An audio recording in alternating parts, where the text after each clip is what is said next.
अरिहन्तानां ॐ नमो अरिहन्तानां ॐ नमो अरिहन्तानां। घबराओ न दुख से जीवन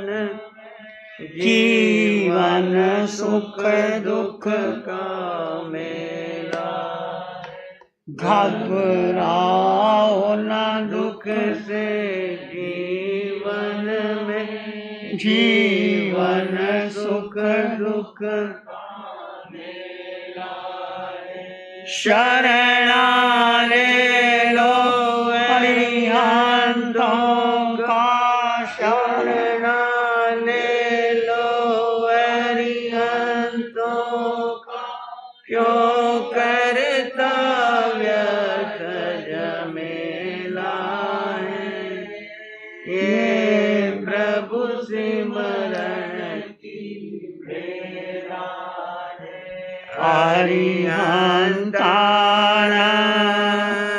ॐ नमो अरिहंतानां।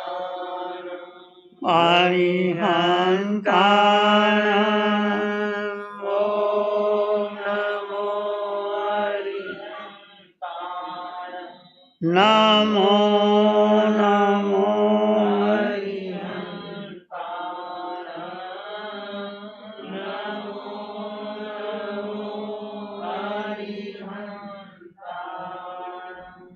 अरिहंत परमात्मा महाविधि क्षेत्र में विराजमान, जिनकी अनंत अनंत कृपा हम सब पर बरस रही है, उस प्रभु की अनंत करुणा, अनंत मैत्री, अनंत ज्ञान, अनंत साधना को अनंत अनंत नमन, प्रार्थना, कृतज्ञता के भाव।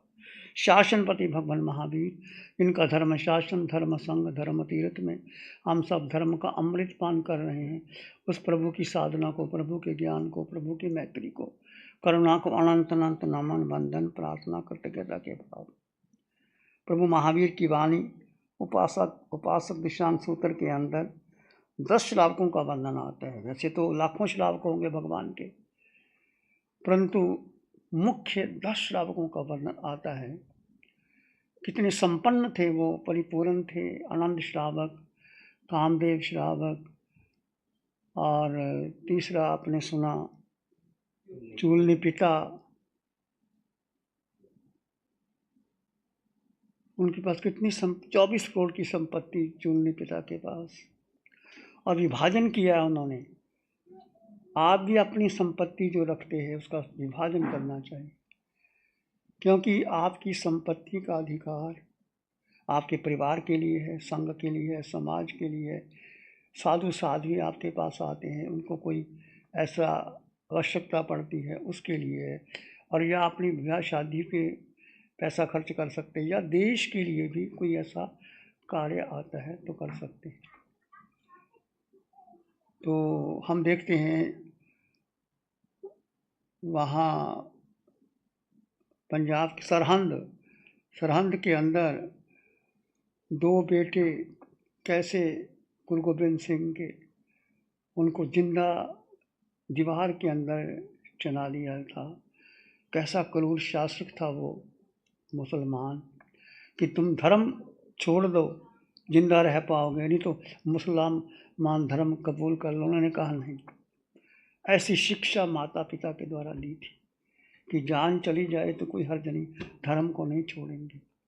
समझाया बुझाया तो दोनों भाई, एक बड़ा एक छोटा भाई, दोनों को दीवारों पर चला दिया गया हंसते हंसते।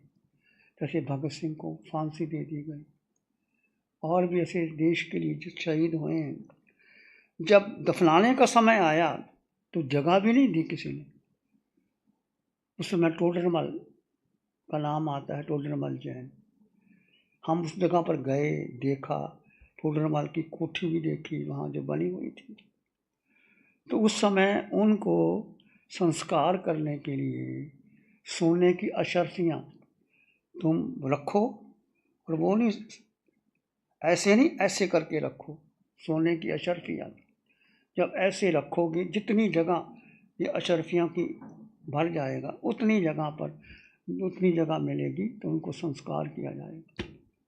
ऐसे जैन तोड़रमल सोने की अशरफियाँ दे करके उस जगह पर वो मंदिर गुरुद्वारा बना हुआ है, वो जगह भी है, वो सरहंद जहाँ उनको संस्कार किया गया, यहाँ उनको दीवार चुनी गई सरहंद के अंदर वो जगह है। ऐसे देश पर कई बार विपत्ति आती है तो उस समय जो वीर होते हैं, जो देश के लिए धर्म के लिए कुर्बान कर देते हैं, वो अजर अमर हो जाते हैं। तो आज हम चर्चा करेंगे भगवान महावीर के चौथे श्रावक सुरादेव। अब आप नाम सुनेंगे सुरादेव, सुर तो श्राव को कहते हैं, सुर और उसका देव, इसका मतलब उसका जीवन पहले ठीक नहीं रहा होगा, व्यसनों में पड़ गया होगा, कोई कारण रहा होगा। इसकी चर्चा शास्त्र में नहीं आती, पर साधना के मार्ग में विघ्न बाधाएं तो आती हैं। व्यक्ति अज्ञान के कारण पहले राग द्वेष मोह में फंस जाता है, फिर कोई गुरु सतगुरु उसके चरणों में पास आता है। यदि आपका पुण्य है, या तो आप गुरु के पास चले जाओगे या गुरु आपके पास आ जाएगा और आपको सही मार्ग मिल जाता है। ये भी आपका पूर्व जन्म का, यदि आपने धर्म किया होता है, सेवा की होती है, दीन दुखियों की सेवा की, धर्म किया, समाज के लिए देश के लिए कार्य किया, तो अवश्य ही उसको फल मिलता है। तो ऐसा हम सोचें कि जीवन किसके लिए? आपको जीवन मिला, मुझे जीवन मिला, सबको जीवन मिला। माँ के गर्भ में आए, क्या सोच के आए थे कि मुझे ऐसी माँ मिले, ऐसा पिता मिले, ऐसा परिवार मिले? कुछ भी अपनी चॉइस का नहीं होता। तो जब माँ के गर्भ में आए तो जो कोख मिली माँ की, वो भी आपकी चॉइस थी? बोलो, नहीं थी, पर थी जो आपके जीव का कारमान शरीर था। जो कर्म पहले तुमने बांधे थे, उस कारमान शरीर आगे जाता है। चाहे देवलोक में जाना हो, चाहे मनुष्य बनना हो, चाहे त्रियंच में जाना हो, चाहे नरक का नैया बन, 4 गति 84 लाख जीवा योनियों में वो कारमान शरीर पहले जाता है उस स्थान की। जैसे देवलोक में जाना हो तो देव गति का बंध होता है, फिर देव अनापूर्वी मिलती है, फिर उसका तांता लगता है, फिर देव गति, मनुष्य गति, त्रियंच गति, नरक गति, 4 गति के कारण, और 4 अनापूर्वी आती है और उसमें जीव चला जाता है। तो कहने का अर्थ, हमें कुछ भी पता नहीं कौन माँ मिलेगी, और माँ को भी नहीं पता होता ये जो मैंने गर्भ धारण किया है वो बेटा कैसा होगा, मेरी सेवा करेगा या धार्मिक होगा कि नहीं होगा, या वो लंबा होगा, काला होगा, गोरा होगा। माँ को कुछ पता नहीं होता, बच्चे को कुछ पता नहीं होता। कौन से माता पिता मिलेंगे, भाई बहन मिलेंगे, परिवार मिलेगा, संग मिलेगा, तो जो भी मिलेगा हमारे पास इसका कोई अधिकार नहीं। ये जीव अनादि काल से भ्रमण कर रहा है, मैं और आप। सोचा क्यों भ्रमण कर रहे हैं? अनंत काल बीत गए, केवल ज्ञानियों ने, अरिहंतों ने अपने ज्ञान में देखा कि जीव की अवस्था कब से शुरू हुई, पता ही नहीं। अनंत अनंत काल बीत गए मुझे और आपको। तो फिर ऐसे भ्रमण करते रहेंगे। जीवन मिला, धन आया, प्रतिष्ठा मिली, भोग विलास किया, बेटा हुआ, बेटी हो गई, धन दे दिया, कोठी बंगला बना दिया, गाड़ी दे दी, उसको पढ़ा लिखा दिया। क्या ये जीवन है? मैं आपसे पूछता हूँ, बोलो। सब आप यही कर रहे हो ना? बेटे को पढ़ाया लिखाया, बड़ा किया, नौकरी दिला दी, बिजनेस करा दिया, और बिजनेस कराने के बाद उसको पाँव पे खड़ा कर दिया, आपकी जिम्मेदारी पूरी होगी। फिर आप चाहते हैं कि मेरा बेटा मेरी सेवा करे, जब मैं बूढ़ा हो जाऊंगा तो आराम से मेरी सेवा करेगा। तो ना तो आपकी सेवा होती है, ना आप बेटे को जैसा चाहते हैं वैसा करा सकते हैं। तो क्या करना चाहिए जीवन के अंदर? कभी सोचा, विचार किया? बोलो क्या करना चाहिए? क्या चिंतन आपके जीवन में आया? बोलो क्या करना चाहिए? इतने वर्ष बीत गए तो क्या सोचा अभी तक? जीवन क्या है? जीवन का लक्ष्य क्या है? किस लिए हम संसार में आए? और ऐसे आई है हाथ आई कजा ले चले, न अपनी खुशी से आए न अपनी खुशी से गए। ना हमारी कोई खुशी होती है कि मैंने इस परिवार में जन्म लेना होता है, ये मेरे माता पिता होंगे। कोई तुम्हारी चॉइस नहीं। चॉइस है बोलो, एक ही चॉइस होती है जब आप शादी करते हैं, पत्नी तुम्हारी चॉइस की, पर वो भी जब आ जाती है उसके भी झगड़े हो जाते हैं, डाइवोर्स हो जाता है। बहुतों को देखो घर में बनती नहीं, तू मैं होती रहती। मैंने ऐसे कहा था, तुमने ऐसे किया, तुमने ऐसे कहा था, मैं तो क्या करना चाहिए? बोलो क्या करना चाहिए? निभाना पड़ता हो। आज तक निभाते आए हो, आगे क्या करोगे? आगे क्या करोगे? निकल जाएगा, आगे क्या करोगे?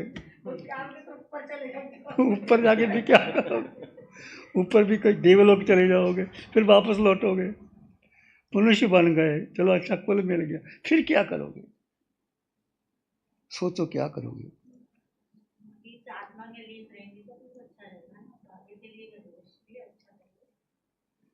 देखो आपके जीवन में या मेरे जीवन में एक दिन व्यक्ति को धार्मिक नहीं बनता, एक दिन किसी को केवल ज्ञान नहीं होता, एक दिन निर्वाण, उसके लिए बहुत परिश्रम श्रम करना पड़ता है।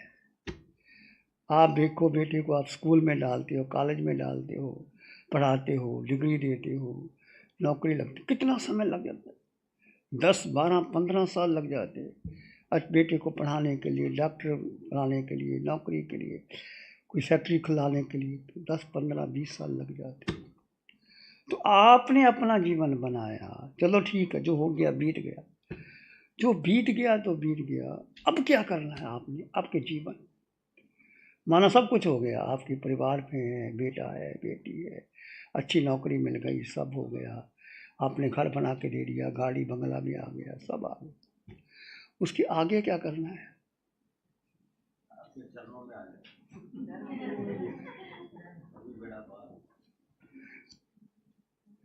मेरे चरण में तो कोई मिलने वाला कुछ नहीं है महेंद्र भाई। देखो धीरे धीरे, जैसे पथिक जब थक जाता है, आप यात्रा करते हो, पैदल जाते हो, कई बार संतों से ध्यान कराते हो तो थक जाते हो, एक जगह विश्राम कर लेते हो। पक्षी थक जाता है तो वृक्ष की टहनी पर चला जाता है। मजदूर भार उठाता थक जाता है तो भार को रख देता है विश्राम के समय, फिर धीरे धीरे वो फिर चलना शुरू कर देता है। तो मेरे कहने का अर्थ, जीवन का परिवर्तन आता दो तरीके से आता है। तत्वा सुतम तत् निसर्गाद अधिगमाता, या तो निसर्ग से, प्राकृतिक से आपको कुछ मिल जाए, या कोई ऐसा उद्बोधन मिल जाए, या किसी के उपदेश से। दो तरीके से जीवन में परिवर्तन आता है। या तो निसर्ग, प्रकृति, नियति आपको खींच के ले जाए, आपका मन करे कि मुझे ऐसे जाना है, वो तरीका भी होता है। एक कि सतगुरु का उपदेश लग जाता है तो आप आगे बढ़ जाते हो। तो उपदेशक भी होता है और वैसा भी होता है। तो भगवान महावीर ने शास्त्र में यही कहा कि महावीर का जीवन भी ऐसे नहीं बन गया। कैसे उनको नैसार के भाव में एक मुनियों को आहार दिया था और मुनियों ने उनको धर्म दिया। धर्म देने के बाद कितना लंबा समय लग गया। उसके बाद महावीर आगे बढ़ते बढ़ते चले गए। पर फिर भी हम देखते हैं कि जीवन में धन आ जाता है, यौवन, धन, स्वच्छंदता, अविवेक के ये चार शत्रु बन जाते हैं। धन आ जाता है, जवानी आ जाती है, फिर स्वच्छंदता आ जाती है, अविवेक आ जाता है। पहली बात यौवन, एक आंधी आती है, व्यक्ति को कुछ सोचता नहीं मुझे क्या करना है, एक नशा ऐसा होता है, मैं सब कुछ करके दिखा दूंगा, ये कर दूंगा, वो कर दूंगा। धन जब आ जाता, धन का नशा ही ऐसा होता है। आपकी जेब में 10,000 का नोट हो या 50,000 को, और एक के पास कुछ भी नहीं, तो देखो पैसे का नशा कितना होता है कि नहीं। पैसे जेब में पड़े हैं तो आप कुछ नहीं कर सकते, यदि पैसे नहीं तो कुछ भी नहीं हो सकता। आपके पास कितनी चॉइस है, आप विदेश में घूम सकते हैं, आप मनोरंजन कर सकते हैं, आप किसी अच्छी होटलों में खाना खा सकते हो, आप किसी मित्रों को दावत दे सकते हो, और किसी संतों की सेवा कर सकते हो। नानक को उसके पिता ने 20 रुपए दिए थे उस जमाने कि मीठा भोजन कराना, मेहमान आया मीठा भोजन करना। उस जमाने में 20 रुपए, और नानक ने देखा 20 रुपए तो दिए हैं, पिता ने कहा था मीठा भोजन कौन सा होगा, तो देखा साधु भूखे थे, और भूखों को उन्होंने कहा, बाजार गए, 20 रुपए का लंगर या लगाया, राशन खरीदा, सबको भोजन करवा दिया। और घर आए तो पिता ने पूछा कि बेटे क्या लाए, अब मैंने मीठे की बात कही थी। तो नानक ने कहा, पिताजी आपने मीठे की बात कही थी, साधु भूखे थे, मैंने उनको भोजन करवा दिया। उसका पिता नहीं समझ पाया कि नानक की बात ये क्या कर दिया, मैंने 20 रुपए दिए थे ऐसे लगा दिए। पर वो 20 रुपए का लंगर लगाया हुआ, आज देखो हर गुरुद्वारे के अंदर, कैसा भी गुरुद्वारा हो, आप जाओगे आप खाना खा सकते, आप रात्रि को विश्राम कर सकते, कोई मना नहीं है। शुरुआत किसने की थी, नानक ने 20 रुपए को भोजन करवाया था। ऐसे जीवन में कई बार एक नींव मजबूत हो जाती है। अब अमृतसर में जाओ, हमने देखा है कैसे वो मशीनें लगी हुई हैं, कैसे रोटी को बेला जाता है, कैसे वो आ जाती है, कैसे वो हजारों लोग आते खाते हैं, प्रसादा दिया जाता है, कितने लोग आते हैं, और है ग्रंथ साहब, पर एक ही किताब है उनके पास, पर श्रद्धा पक्की। और मैंने ग्रंथ साहब पढ़ा है, जब मैं PhD कर रहा था पंजाबी यूनिवर्सिटी के अंदर, वो लोग सिख लोग थे, तो मैंने वो सब्जेक्ट ही नहीं लिया था सिख धर्म का, तो उन्होंने कहा भी सिख धर्म का तो लिया ही नहीं। हमने कभी वो भी पढ़ लेंगे, जब इतना पढ़ना वो भी पढ़ लेंगे। तो ग्रंथ साहब को देखा, पढ़ा, पहला ही सूत्र था, एक ओंकार सतनाम कर्ता पुरख निर्भयु निर्वैर अकाल मूर्ति अजोनि सभंग गुरु प्रसाद। बस ये एक श्लोक है। मैं परमात्मा एक ओंकार, उसका नाम सत्य नाम, कर्ता वो पुरख है, वो करने वाला है, निर्भय वो निर्भय है, डरता नहीं किसी से, निर्वैर कोई वैर भी नहीं, कर्ता पुरख निर्भो निर्वैर, अकाल वो मारने वाला कोई नहीं उसको, अकाल है, मूर्ति निराकार है,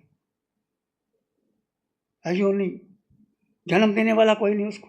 बहुत सी बातें जैन धर्म से मिलती, अयोनि स्वभंग स्वयमेव है वो, कोई करता नहीं, कोई बनाने वाला नहीं, स्वभंग स्वभो, अकाल मूर्ति अजोनि स्वभंग गुरु प्रसाद। क्या कहते हैं कि गुरु की कृपा हो जाए तो आपको वो रास्ता मिलता है। ऐसा एक सूत्र है, ऐसा आगे सब नानक की वाणी है।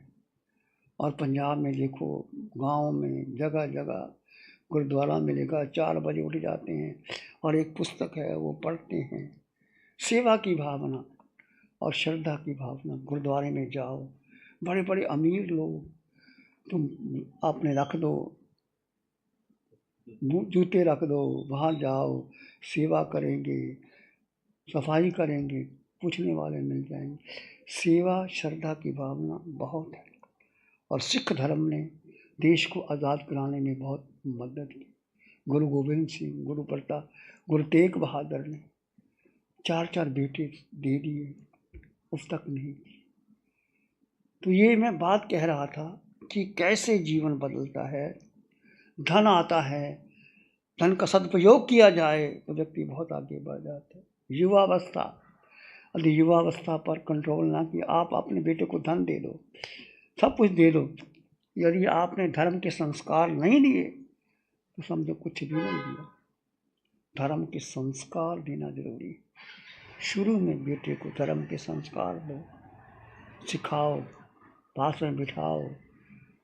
देव गुरु और अरिहंत जो हमारा संकट का पाठ है, अरिहंतो महदेवो जाव जीवं सुसाहुनो गुरुनो जिन पनत्तं तत्तं ये समत्तं महदेव। मेरे देव, मेरे परमात्मा अरिहंत, अरिहंत जिन्होंने सब कुछ प्राप्त कर लिया, जिनकी एक काया है और कर्म है चार, आज इस कर्म के कारण वो ठहरे यहाँ सिद्ध गति में चले जाएंगे। तीनों लोगों को एक साथ जानते और देखते हैं और समसरण लगता है, लोगों को उपदेश देते हैं। आप जो ध्यान शिविर करते हैं, अरिहंत परमात्मा सिमंदर स्वामी भगवान की वाणी आती और आप सुनते हैं यूट्यूब, किस तरह से आपके मन को शांत किया जाता है और मन बुद्धि इंद्रियों के पार आपको बताया जाता है। तो ऐसा है जीवन के अंदर, यदि धन मिल गया, धन का सदुपयोग नहीं किया तो धन के दो तरीके हैं, या तो उपभोग कर लो या दान कर लो। तीसरा तो फिर धन या तो राज्य ले जाता है, या नशा पता करके लोग ले जाते हैं, चोर चुरा ले जाते हैं, संतान उड़ा लेती है, आप कुछ नहीं कर सकते। बुढ़ापे के अंदर युवावस्था भी सदा नहीं रहती, लक्ष्मी चंचला युवा चंचला आई चले।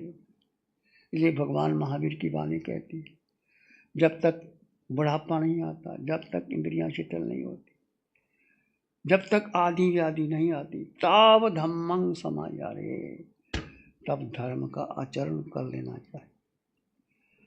तो स्वच्छंदता, और स्वच्छंदता का इंद्रियों का गुलाम, वासनाओं का गुलाम हो जाना है, तो व्यक्ति आगे नहीं बढ़ सकता। इसके लिए इन तीनों को निग्रह करने के लिए क्या करना चाहिए? बोलो क्या करना चाहिए? दो चक्षु, ज्ञान और विवेक। ज्ञान क्या है और विवेक क्या है? बोलो।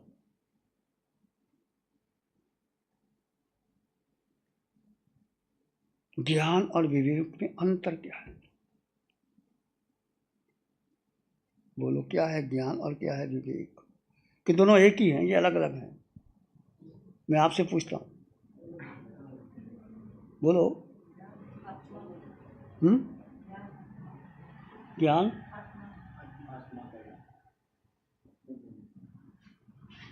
आत्मा का ज्ञान तो है, पर हम कहते हैं उसके पास ज्ञान ही नहीं है, उसके पास बुद्धि नहीं है, उसको पता ही कुछ नहीं, वो जानता कुछ नहीं। तो व्यवहारिक दृष्टि से एक ज्ञान और एक विवेक, दो चक्षु हैं, दोनों साथ साथ चलती है। एक आंख से काम नहीं, दोनों आंखों से काम लेना पड़ता। तो ज्ञान क्या है और विवेक क्या है? आपने अपनी अपनी जीवन तक अभी क्या समझा है ज्ञान और विवेक? बोलो।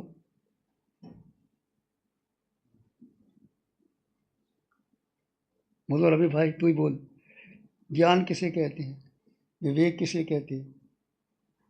रविंद्र भाई। ज्ञान होगा तो विवेक से बोलेंगे, ज्ञान ही नहीं होगा तो अविवेक। ज्ञान होगा तो विवेक होगा। ज्ञान किसे कहते हैं और विवेक किसे कहते हैं? बोलो, कोई बता सकता है? हाँ हाँ,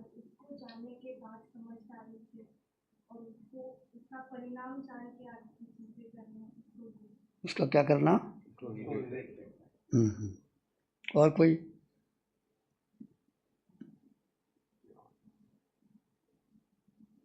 और कोई?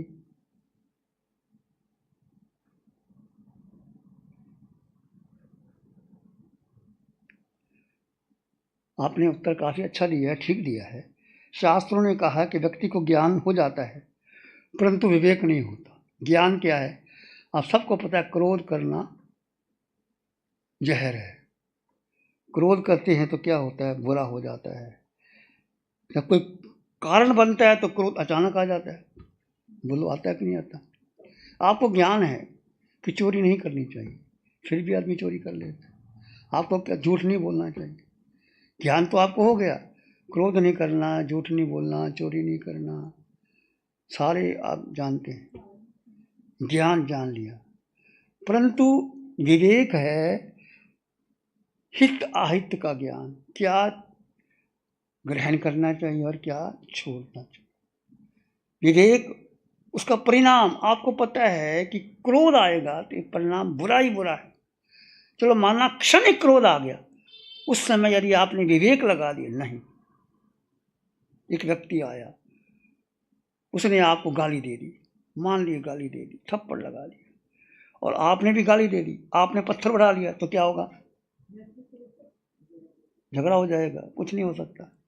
और आपको पता है कि वो व्यक्ति ने गाली दी है, चलो वो कैसे भी दिया, उस समय आपको भी पता है, उसको भी पता है, वो उसको भूल गया, दूसरे ने, आपने उसको सोचा, विवेक लगाया, नहीं, मेरा क्या करना चाहिए, शांत रहना चाहिए। उसने क्रोध किया है, वो भुगतान भुगतेगा, मुझे शांत रहना चाहिए, मुझे गुस्सा नहीं करना। शांत हो जाओ, अपने आप ठंडा हो जाता है। एक क्षण का उबाल आता है, जैसे दूध में उबाल आया, पानी का छींटा डालो, ठंडा हो। ऐसी क्षणिक उबाल आता है, फिर आप धीरे शांत। तो ज्ञान और विवेक दोनों आंखें हैं, दोनों से काम चलते हैं। आपने जाना, जानने के बाद विवेक करना बहुत जरूरी है। भगवान ने विवेक को महत्व दिया। जानो और उसके बाद सोचो, हित क्या है, अहित क्या है, करना क्या है, छोड़ना क्या है। हे घे उपाधि, कुछ छोड़ना है, कुछ ग्रहण करना है, कुछ पाना है, तीनों का विवेक। हित अहित की बुद्धि, मेरा हित किस में है, मेरा अहित किस में है। क्रोध करोगे तो क्या होगा? उसने गाली दी, आपने दी, उसने थप्पड़ उठाया, आपने खा लिया, उसने थप्पड़ मारा, आपने मार दिया, फिर क्या होगा? दोनों ही फिर कोर्ट कचहरी में जाओगे, झगड़ा होगा। ऐसे बहुत सी बातें हैं जीवन के अंदर, परिवार के अंदर। उस समय धर्म कहो या विवेक सिखाता है कि नहीं, क्या करना चाहिए। विवेक क्या कहता है आपको, बोलो। विवेक देर के बाद आता है, और विवेक ज्ञानी मिल जाते हैं, कई बार ज्ञानी तो बहुत मिल जाते हैं उपदेश देने के लिए, विवेकी नहीं मिलते। विवेक का आना बहुत बड़ी, ये अनुभव से आता है।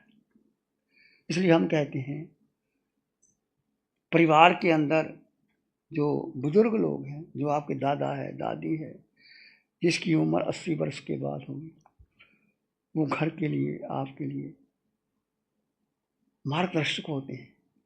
उनका मार्गदर्शक लेना चाहिए, उनके पास बैठना चाहिए। हो सकता है आपका अपना अनुभव हो, पर वो आपको जो मार्गदर्शन देते हैं ना, वो आपके लिए बहुत शुभ होता है, मंगलकारी होता है। तो विवेक जीवन में आ जाता है। ऐसे ही कहते हैं कि सूरादेव का जीवन भटक गया था जवानी में। हो सकता है उसने शराब पी हो, नशा पता किया हो, भटक गया हो, शास्त्र में उल्लेख नहीं आता, पर नाम ही सूरादेव। सुर का मतलब शराब, शराब का मतलब वो बहुत शराब पीता होगा, संगत अच्छी नहीं रही होगी, पैसा कर दिया होगा खराब। उसके पास भी 18 करोड़ की संपत्ति, 18 करोड़, 6 करोड़ तो उसने फिक्स डिपॉजिट रखा हुआ है, 6 करोड़ व्यापार चलता है, 6 करोड़ परिवार के लिए, समाज के लिए और कहीं उपयोग के लिए रखा। 18 करोड़ की संपत्ति ऐसी उनके पास थी। ऐसा उसका जीवन था, और वो भी पावर कितना था। दीपक, दर्पण और शास्त्र, तीनों के लिए भी नेतृत्व चाहिए। दीपक है, पर आप देखो ही ना दीपक में, दीपक पड़ा है, आपने आंखें बंद कर ली तो दीपक को कोई काम नहीं करता। दर्पण है, दर्पण में आपकी शक्ल दिखाई देती है, पर आप आंखें बंद ही कर लो, दर्पण क्या करेगा। शास्त्र आपके पास है, आप पढ़ो ही ना, आप खोजो ही ना, आप वाणी सुनो ही ना तो कुछ नहीं कर सकता। दीपक चलाकर कुछ नहीं कर सकता, परंतु दीपक आप जलाते हो तो दिया चारों ओर से प्रकाशित करता है। दर्पण आपके सामने है, आप आंखें खोलते हो, दर्पण बता देता है आपका चेहरा ऐसा है ऐसा है, तो उसको ठीक कर सकते। शास्त्र सुनाने वाला है तो आपको वो बता सकते हैं। ऐसे भाव, अर्थ और ध्वनि तीन बातें। ध्वनि का संबंध कानों से, जैसे आप बैठे हैं कोई आवाज़ आपकी आती है, कानों में आती है। अर्थ का संबंध बुद्धि से है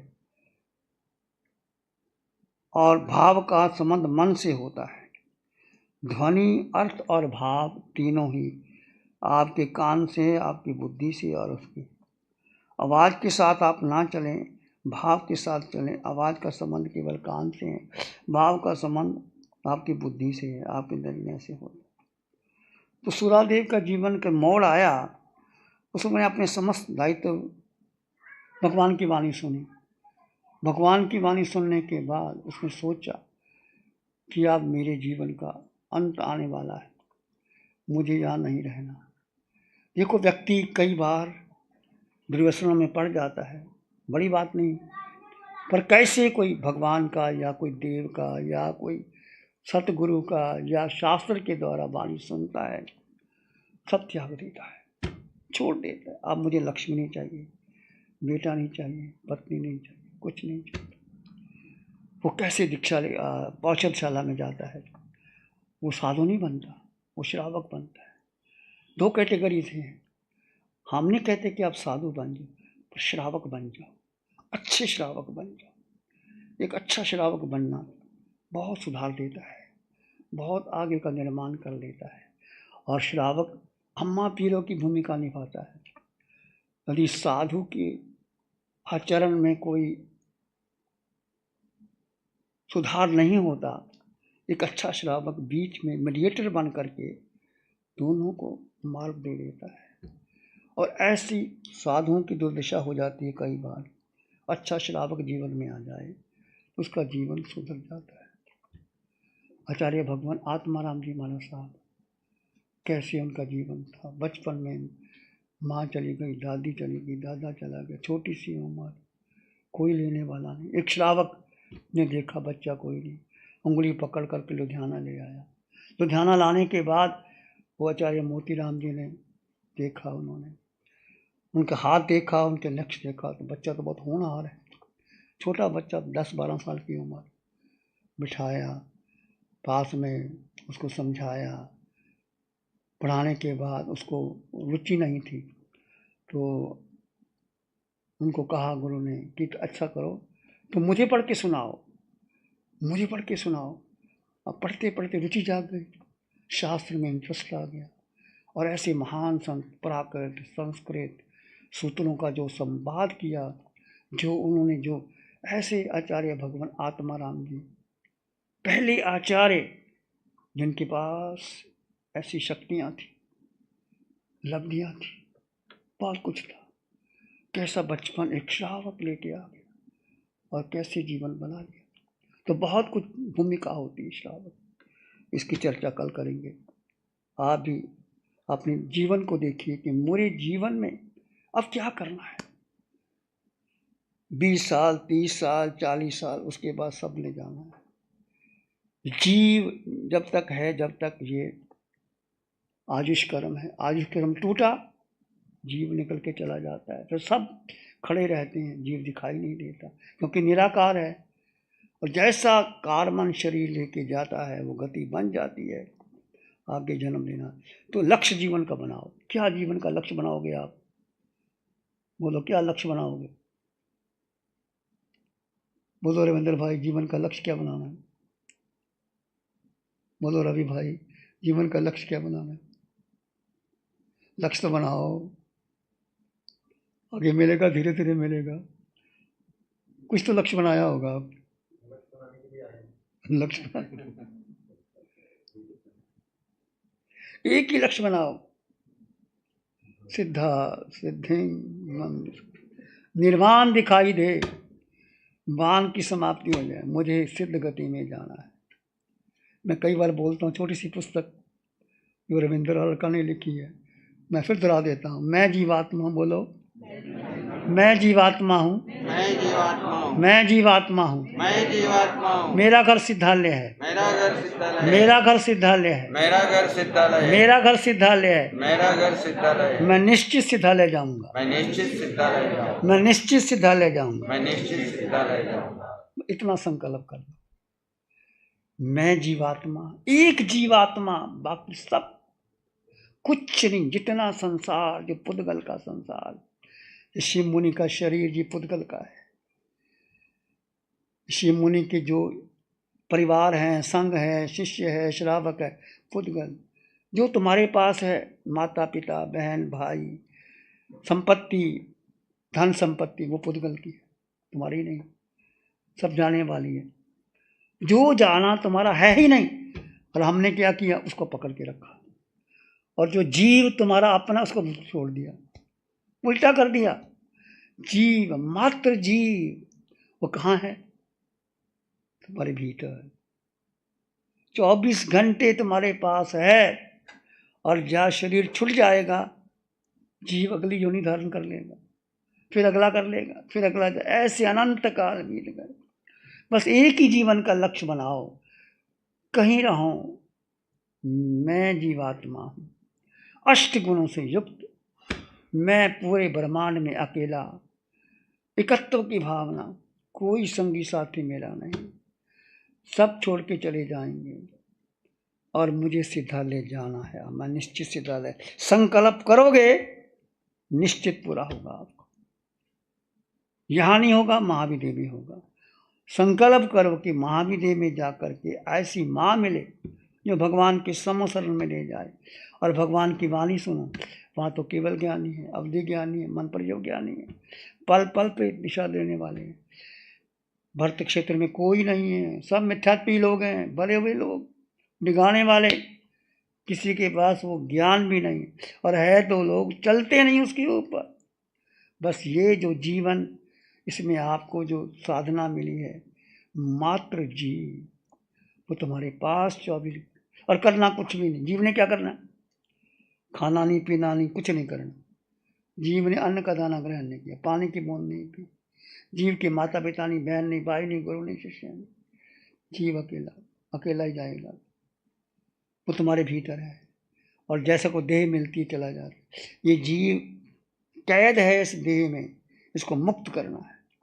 मुक्त करने के लिए साधना, और साधना जरूरी नहीं कि तुम आंखें बंद करके बैठे, खुली आंखों से करो, व्यापार करो, कहीं जाओ, अपने को मत भूलो। मैं जीवात्मा, मेरा घर सिद्धालय, मुझे सिद्धालय जाना है। ठीक है, बाकी चर्चा कल करेंगे, ध्यान करेंगे, आंखें बंद, मन वचन काया शांत, शरीर शांत, विचार शांत, सृष्टि शांत, वातावरण शांत, हर दिशा हर किनारा शांत शांत शांत। सिर के सिरे से पांव के अंगूठे तक अपने भीतर शुद्ध चेतना का एहसास कीजिए। तुम मात्र मात्र जीवात्मा।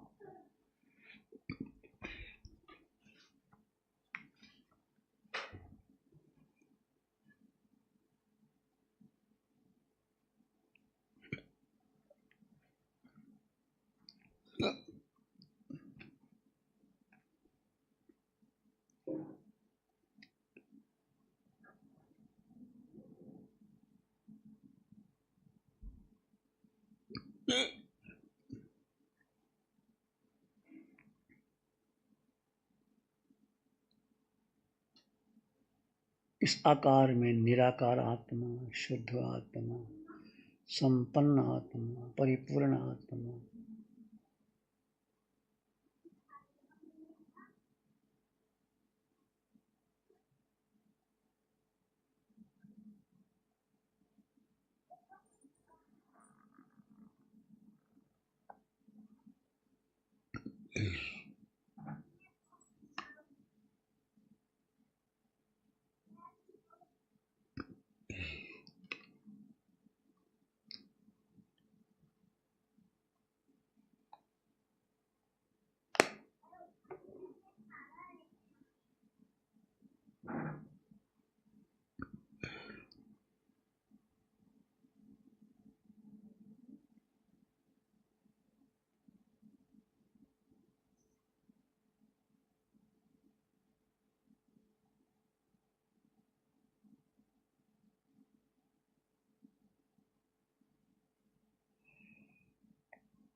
अपने भीतर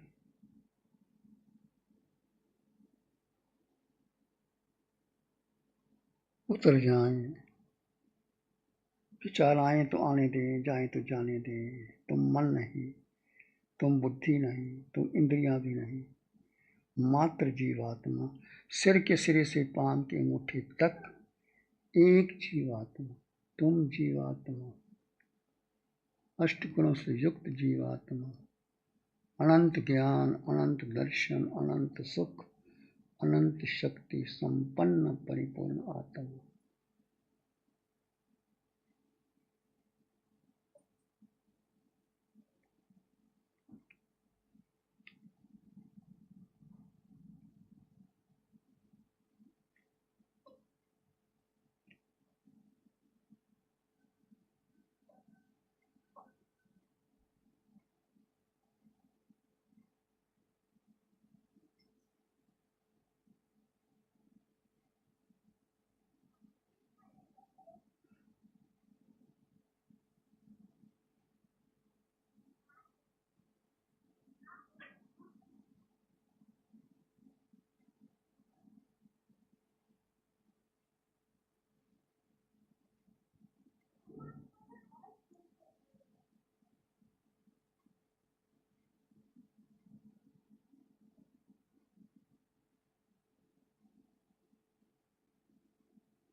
अपने भीतर मंगल का भाव लाएं। प्राणी मात्र के लिए मंगल के काम। एक शरण है धर्म की और शरण नहीं को। एक शरण है धर्म की और शरण नहीं को। सत्य वचन के तेज से जन जन मंगल हो। सत्य धर्म के तेज से सबका मंगल हो। तेरा मंगल हो। जन जन मंगल हो। सबका भला हो, सबका मंगल हो, सबका शुभ हो। इसी में एक लंबा गहरा सांस लें। अरिहंत परमात्मा के चरणों में अनंत कृतज्ञता ज्ञापित करें। एक और लंबा गहरा सांस। अरिहंत परमात्मा के चरणों में नमन और वंदन। दोनों हाथों को आंखों पे ले जाएं। हल्का सा स्पर्श। धीरे से आंखें खोल सकते। नमो अरिहंतानंग, नमो सिद्धानंग, नमो आर्यानंग, नमो उज्जायनंग, नमो लोय सब सावनंग, धम्मो मंगल मुखितम अहिंसा संयम होता। देवा वित्तं नमं संति दस धम्म श्यामं। श्री चत्तारी मंगलम अरहंता मंगलम, सिद्धा मंगलम साहु मंगलम, केवली पाणत्तो धम्मो मंगलम। चत्तारी लोगोत्तम, अरहंता लोगोत्तम, सिद्धा लोगोत्तम, साहु लोगोत्तम, केवली पाणत्तो धम्मो लोगोत्तम। चत्तारी शरणं पवज्जामि, अरहन्ते शरणं पवज्जामि, सिद्धे शरणं पवज्जामि, साहु शरणं पवज्जामि, केवली पाणत्तं धम्मं शरणं पवज्जामि। चार शरण दुख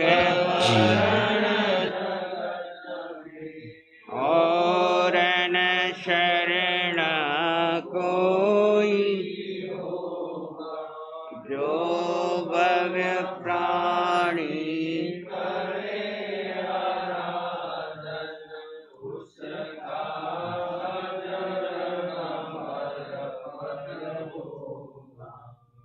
उसका सदा ही